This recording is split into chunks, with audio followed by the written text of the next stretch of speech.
Government drama llama ding dong, talking about a movie for no particular reason. To provide some insight into how my brain makes certain connections, recently there has been talk about certain people being fired from certain departments or defunding certain agencies for good reason. All that going on made me think of a couple things, and as a reminder, it's important to make sure that we keep the names of the higher ups that are making these choices and being involved in things like Mike Johnson, because we don't want them to disappear into obscurity or escape justice by going to, I don't know, Argentina.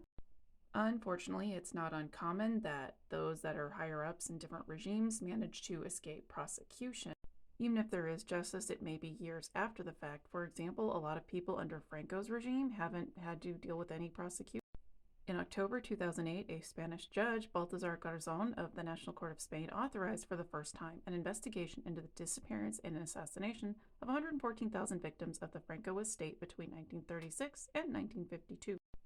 As a result of this, that judge was accused of violating the terms of general amnesty, and his powers as a jurist have been suspended pending further investigation. In September 2010, the Argentine justice opened a probe into crimes committed during the Spanish Civil War and during Franco's reign. And in 2025, 50 years after Franco's death, the first investigation into torture was opened. The investigation focused on the cases of physical and psychological abuse perpetrated in, I'm not even going to attempt to say that, during 1977. The same can be said for many of those that worked with Mustache Man. Many of the higher-ups managed to escape justice, never going to prosecution, and some were still at large, and many escaped to Argentina, as well as Russia and other countries. And I thought, maybe I should rewatch the Odessa Files.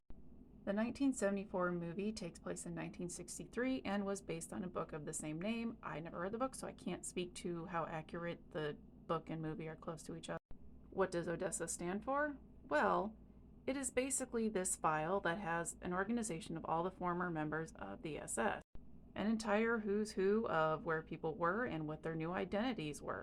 The Odessa file is this expansive plan to hide a lot of the bigwigs that were once part of the whole thing that was going on during the 40s or so in a particular country.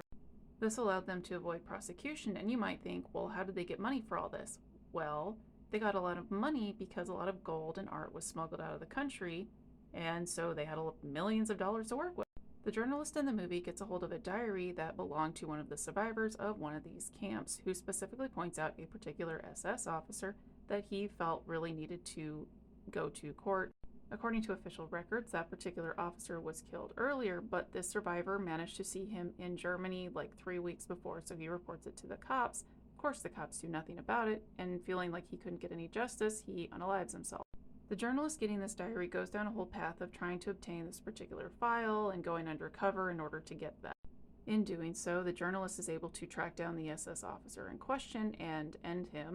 Once the file gets out, of course, a lot of investigations are open, and we find out that part of the reason this was hidden for so long is a lot of the people that were officers, cops, working in the court, things like that, a lot of them were people that were sympathetic to the particular schmatzy cause.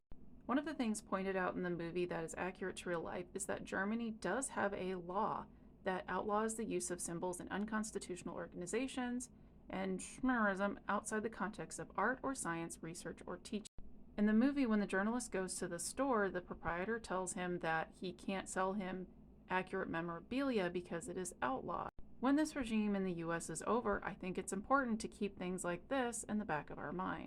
Another thing to point out in the movie is when the journalist reaches the officer in question, the officer doesn't have any regrets. In fact, he has a lot of excuses for all the things that he did. He rationalizes everything he did, and he doesn't feel bad about it at all. And there's going to be a lot of people, when this regime is done, that are going to have no regrets about their bad behavior. In the movie, the journalist unalives the officer in question. But in real life, after the film was released to the public, Edvard Rochman was arrested by the Argentine police, skipped bail, and fled to Asunción, Paraguay, where he died in 1977. We need to keep record of those at the top who are responsible for all of the horrendous actions of this regime. They should not be allowed to escape accountability.